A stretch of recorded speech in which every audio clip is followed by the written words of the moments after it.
And so I think if you're somebody who is a collector and a fantasy player, you almost have an advantage in football, in my opinion, just because you see the cards rise about a month before people really start drafting. So like, for example, for the last 6 weeks in the shop, we have been selling a ton of Brian Thomas Jr. We have been selling a ton of Malik Neighbors, Roma Dunze, not so much Marvin Harrison Jr., but we'll see what happens there. Yeah. But these guys that are creeping up, and like Malik Neighbors is creeping up sometimes into the first round at this point.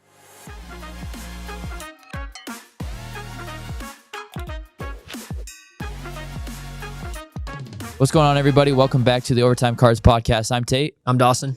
And I'm Chauncey. And today we're going to be talking about football. We have our fantasy draft for the shop today.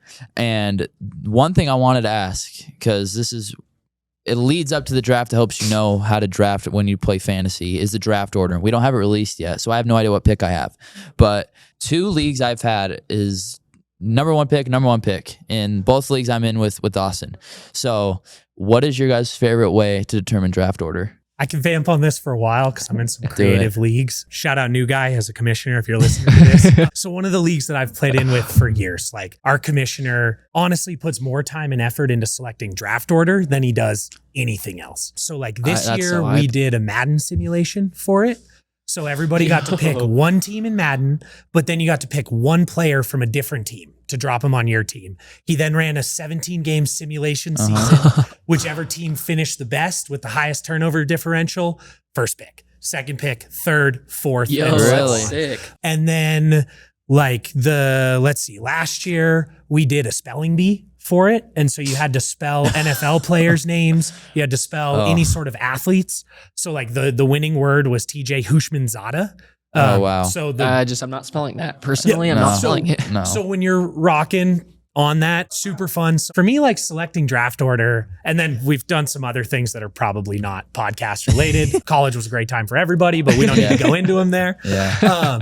But other things I love are just anything that gets the league involved. I know. You know, like anything where they got to do something, you get people moving, motivated. One of the funny things, or the fun ones, that I see people at a beach and they have to run like where the water meets the shore, and they have to do like a 40-yard dash, and some of them just eat it on the sand, and that counts as their time. And whoever has the lowest time, that's the order it goes in. Some of these people would be hilarious. Some of these people have waves looking like Prime Ray Lewis, dude. Like they get hit by a wave and they just fall over. You'd like try to time it where you think the ocean will recede instead of coming into the shore. Like, I don't know. They're high stepping like Deion Sanders to try and get to the finish through the waves. Yeah. I've got a question for you guys just in the same thing. Yeah. Where do you want to draft? Do you guys have a specific pick that you like? Like obviously everybody's like Jamar Chase 1-1, give me. But like, do you have a preference? Because I don't prefer the number 1 overall. This year, I actually do. So I'm a nerd when it comes to fantasy. So I ranked every from 12 to 1. And number 1 was always the one that I wanted in the orders that I wanted. And I either wanted to be 1 or 2 or 11 and 12 or 8 or 9 and 10. Because I just felt like I like being in the back where I can pick twice, but then you have to wait so long. But like, I'll get into the details, and I'm going to be drafting side by side with him on Saturday, so maybe I shouldn't say this, but Jamar Chase, okay, obviously I'm taking Jamar Chase number 1. Easy. I'm not taking Bijan. No doubter, don't get cute with it. No. Hit the belt high fastball. Definitely not Saquon. I'm definitely not taking Saquon, but Jamar Chase can be the one. Then you come back, and I'm hoping to get Jonathan Taylor, and he's a dog. And I've been able to get on mocks with Sleeper with Jonathan Taylor, and then it kind of tosses up. Sometimes I get A.J. Brown to fall, but I'm letting you know right now, if AJ Brown's there coming back, I don't want to take AJ Brown though, like, because I'm a Commanders fan. Sometimes I cannot. You can't pick with your heart, man. I don't draft Christian McCaffrey because he's a Niner. Yeah, so like I feel you. Sometimes like, I just can't. So you guys draft with your heart? How can you not? No. I have certain players that I'm like, I can't draft this guy. With Christian McCaffrey, it was more that I drafted him a couple of years that he got hurt, and then he was a 49er. But like, depending on the rivalry, like going back to high school, like I wouldn't have touched Vernon Davis ever. And that's just Seahawks beef. Like, it's just, I'm a Cam Chancellor guy. That's where I fell on the rivalry. Well, tight end's easy to not have to draft somebody. Right, but like, so that's a good position to have. I wouldn't take like Colin Kaepernick, wouldn't take Frank Gore. Like, there was definitely some beef for me there. Yeah. But on the flip side of that, like, I am reaching for Cooper Kupp in every draft. I think he's going to be good. Oh, I think he's going to be great. This year's like, draft? Yeah, we're talking like I'm 2 rounds above ADP. Okay, I'm not even sort gonna of lie. reach. You're a Seahawks guy. You like Cooper Kupp. I'm reaching for Matthew Golden. He will be on my team. Totally fair. We all got our reach, guys. But going back to like picks, I prefer the back of the draft, especially here where I think there's a lot of receiver talent, a lot of running back talent in that later half of the draft. I like having 2 picks within a couple picks of each other. Yeah. And personally for me, it's just, if somebody goes down with an injury, if somebody doesn't perform super well, I'd rather sort of handcuff them together. I'm also a big risk in the first round guy. I like to go super risky In the first round. super safe second round. Where are you picking tonight? Oh wait, we don't know. Where have you picked? Where did you pick yesterday? Don't know. Yesterday I picked 8th. Oh, so that's perfect. 8th in a So 12-man that's league. like Amon Ra, it's kinda Brian like- Thomas. So I Malik. ended up with Justin Jefferson and AJ Brown for my first 2 rounds. Oh. I didn't go risky in the first round. What's your 'cause format in that league? Jettas fell. Full point PPR. Okay, so now I need to know who Okay. your running backs are. We kind of talked about this. Let me go pull them up. It was Kamara, As your one? Aaron Jones. I went running back by committee in that league.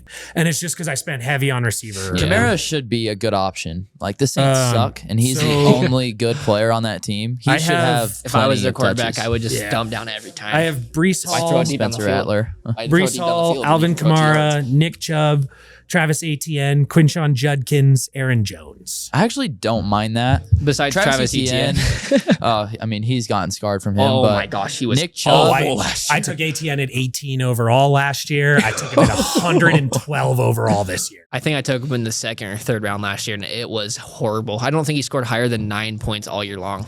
I specifically took him over Derrick Henry last year. That was my choice. I had ATN and Derrick Henry, and I took Ooh. ATN because it was a passing heavy Yeah. league. Yeah. And as you can tell, it still keeps me up at night. It's Yeah. still haunting me. that So that I- drop though relates to cards heavily. The first person that comes to mind with us being in Utah is Zach Wilson. Yeah. Like I just priced some of his clearly non-restricted rookies. They're at best $2.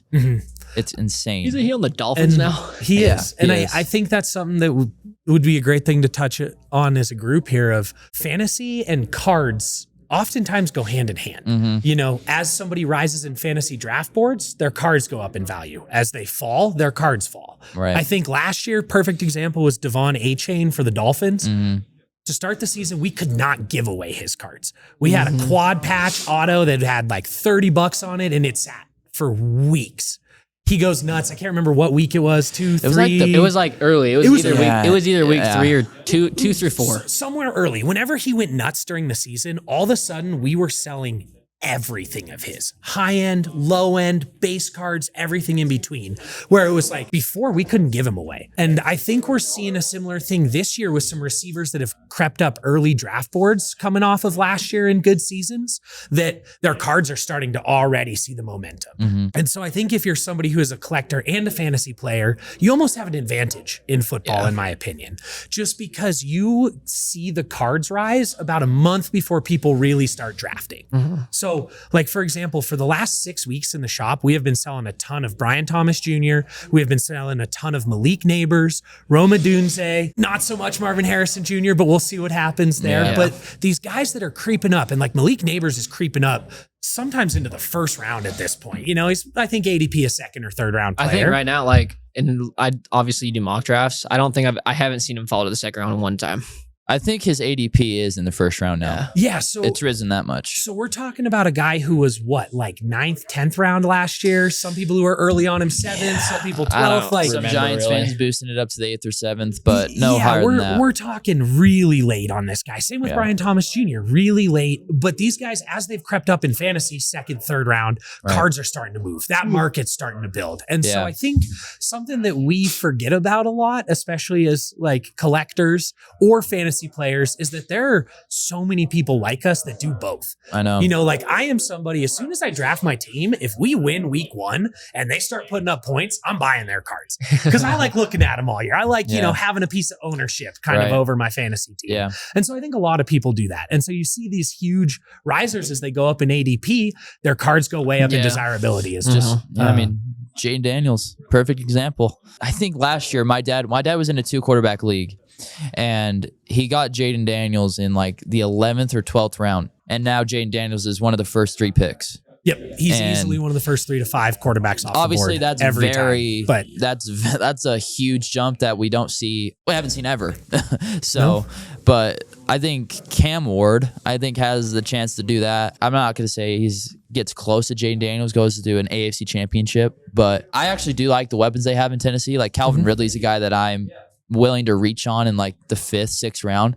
And I know he's giving me a face because he's had Calvin Ridley for like 3 years. I saw Calvin Ridley cooking up in camp last year. I was like, oh yeah, he's gonna be good. Yeah. He's terrible. He sucked. But Don't take him. I think Cam Ward can quarterback class of how bad it is this year, and that's just my opinion, I guess. But it could be good. But I have a feeling it's going to be like the Kenny Pickett, Malik Willis class. whether or not we know if it's going to be good, we can say definitively the market is so soft, So bad on quarterbacks this year, at least in terms of cards. Like we were talking about a 5th round pick potentially being your most desirable card at quarterback. And it's just because I'm not. He gets more coverage than the number 1 overall pick. He does. Like, it's and I think crazy. part of it is Cam Ward's got a little Jaden Daniels to him. He's got kind of this cold-blooded silent assassin type. Yeah. Where, I mean, he's fighting 300-pound defensive linemen in training camp because he doesn't like their lack of hustle. Yeah. You know, that's a guy where 10 years ago, 15 years ago, the whole world, this guy would have been a darling. We would have loved this guy coming out of college circa 2010, 2012. Right. We would have been talking, super well put together, great arm, NFL ready. A lot of comps that people had with Andrew Luck, and that dude went nuclear when he came out. And Cam Ward just doesn't have it. Just doesn't have the hype. He doesn't have the build on it. So I do think It's also Tennessee is not too marketable. Like the last time Tennessee was good was when they had Ryan Tannehill. He is the middest of mid quarterbacks. Like that's also what I was going to say is when Not a Ryan game Tannehill is your manager. best quarterback in the last 10 to 15 years, and you've drafted guys in the first round, or traded for other teams' first round picks. I understand kind of the hesitancy to at least invest in Cam Ward early fantasy picks and in cards. Like I get that, but he could be one of those guys that in fantasy is a league winner because you take him in the 12th round. In cards, you could see him go up 500%. If he balls out week 1, he is going to reach these other rookie quarterbacks in previous years. He does. I believe they play the Broncos week 1. That's a tough first game. And it's in Denver too. Speaking of fantasy But if he defenses, beats that, like Denver Broncos, top 3 scoring defense. Low-key, for real. 49ers, bro. I think that's And a good only one, too. because have you seen the 49ers schedule? Yep. It's very, horrible. very soft. Yeah, I mean the 49ers have the easiest schedule in the league. And I think, bad. and even analytically too, I think it's the easiest as far as win percentage goes from last year. It got graded. It's way up there. The 49ers are interesting too, with Ricky Pearsall being their number 1 option, but Juwan Jennings, is he an hurt or interesting choice, is it and- just What do you think contract? what do you about taking a kind of a risk on Brandon Ayuk? Say I don't think it's a bad late 3 flyer. rounds. I'm a firm believer, you got to mitigate risk in your fantasy drafts. So if you went risky, you took Genty in the first round, you followed him up with a young wide receiver round 2. For me, it's you got to play safe in the background. That's where you got to be getting your Cortland Suttons of the world who you just pencil in 14 points and they're going to be there. Yeah. But if you go safe early, you're picking consistent guys early and often, take risks in the back. Well, you have to take risk, even if say your whole risk You can't win a or your whole championship without draft. risks. I agree too. Yeah, if your whole 100%. draft is risk, but you have to in those last 3-4 rounds, like Jalen gotta Royals reach. is going to be on my like with Rashee Rice getting suspended for 6 games. Jalen Royals is going to be on my squad because I've seen him have a rapport with Patrick Mahomes. If you have a rapport with Patrick Mahomes, your card market's going to go up as well as your fantasy value, and your fantasy value is going to go up a little bit first because you got to get reps first. But those are the kind of things I'm talking about. Like those are huge risks, but like at the end of the day, he's not going to be your starter unless he just outperforms his ADP. Well, and there are a couple risks I like late that I think are good investments in the card world right now. I think Cam Scatabo for the Giants doesn't have the starting job right now, but man, does he look a lot more complete than Tyrone Tracy. And so when I'm seeing that in fantasy, that is a guy that I start buying in the shop. That's a guy I want to add to my collection just because I think he's going to rise. If Cam Scatabo is the starter by week 6 and you drafted him in the 11th round, or you were buying autographs of his for less than $50, you see a huge immediate rise. It's kind of crazy too with him, with how much notability he had and how much media presence he had at ASU from their playoff run, that he is that low. And in the card market too, and in drafts, obviously it's a little bit different with him not having the starting job. But Tyrone Tracy had a good year last year for a rookie. He stepped in, and they only had Devin Singletary, so he kind of had a role that he just carved out for himself. But I think Cam Scadaboo is a really good one. I want to go back to Jalen Royals. You said it perfectly, too, because Rashee Rice just got suspended for the first 6 weeks of the season, too. So now they're down a receiver. And it's not like Xavier Worthy, but I don't think Xavier Worthy is all, like, he's not a complete wide receiver. He's fast and he can he's not your alpha X receiver. He's a deep shot receiver. He's the exact guy you want at number 2, blow the top off of defense, but not the guy you want the defense keying on. I want to know how you guys handle Rashee Rice. I think his ADP was like round 4 firmly. Do you guys willing to take that risk of? He's obviously dropping. You're not taking him in round 4. Yeah. Like with your guys' strategy, do you guys take him in round 6, 7 ish? I'm a hard no. For me with Rashee Rice, I wasn't taking a risk on him to begin with. I think in the last several years since the departure of Tyreek Hill, Chiefs wide receivers are so hard to predict who's going to be the guy. Right. You know, it does feel like the Chiefs and Mahomes tend to rotate even on a game-to-game basis. Kelsey, too. Like, Kelsey was so bad last year, and he was like one of the top-rated tight ends in fantasy football going into last year. He was terrible. Yep. And so for me, like, I tend to fade, I think, Chiefs skill players who are not Travis Kelce. And last year, I got absolutely burned. I took Travis Kelce in the second round in every draft I was in, was so excited about it. I might be falling victim to Kelce this year too, because I'm getting him in like the 6th or 7th round. But 6 or 7, I'll take a flyer on Kelce. But let me ask you like this. Would you rather have Travis Kelce, who's probably going to be healthy in the 6th round? Would you rather have Rashee Rice for 11 games 2 rounds later? Well, and not even 11 games with their bye week, so he'll have 10 games. So 10 games. So for me, that's where I start looking at it. Of like, I would rather take a risk on Cam Scadaboo, who I think is probably going to be a starter by week 4 or 5, because then I only lose him 2 to 3 weeks. Whereas I know 100% I do not get Rashee Rice for the first 6 weeks. So I'd rather take risks elsewhere. A huge one that I think continues to fall, especially with the latest news, you can get Joe Mixon, who's going to miss the first 4 weeks of the season in the 11th, 12th. He went in the 14th round in my draft the other day. I'm seeing reports that he might not even play this year. I'd rather take a risk there at 14 and get nothing from him than a risk at 7 or 8 he was, and get for the first, I think, like 10 weeks. I had him last year. He was dominant. He was the RB1 or 2. He was really good last year. So good. So for me, it's like when I start, and that's where I talk about like risk, mitigating risk. When I start seeing that, to me, Rashee Rice is a much bigger risk than taking a flyer on a young guy who's a backup, than taking the flyer on a handcuff. You know, we're talking like, I know Jahmyr Gibbs is getting a crazy timeshare in early ball so far. Yeah. But like David Montgomery historically has been a really good handcuff back. You get him for 6 to 12 touchdowns, depending on how nuts he goes. Yeah. I'd rather take a player right there that I know I'm going to see, even if he's not a starter, than a Rashee Rice. Yeah. And I could be way off. If Rashee Rice comes back and goes absolutely nuts, I'm going to look at myself in the mirror every night and go, I could have had that. Well, it's not like he can't. It's just, you don't have him for 7 games of the year. And you have to make the playoffs by week 13. So out of that, you only have him for 6 weeks, and you might I don't know how I'd approach that. I won't even lie. I'm on the opposite train of Chauncey. I think it's worth the risk. I think last year Rashee Rice was putting up enough numbers to where if he comes back and he does the same thing as last year, it's like in our league we have 2 flex spots. So it's like if you can slide him in your second flex and he's giving you, let's say he gives you 15 consistently, and then he goes off 1 week for like 28 or 29 or 30. Yeah. It's like I think it's worth the risk. All right. And I guess the other part of that I will say is depends on league setup. If you've got an IL spot and you can put suspended guys on the IL spot, move that dude way up on your draft board. Right. In my leagues, if they're suspended, they don't go on the IL, so they take up a bench spot. I haven't even been in a league that has an IL or an IR spot. I believe we do. I think we do this year. Yeah.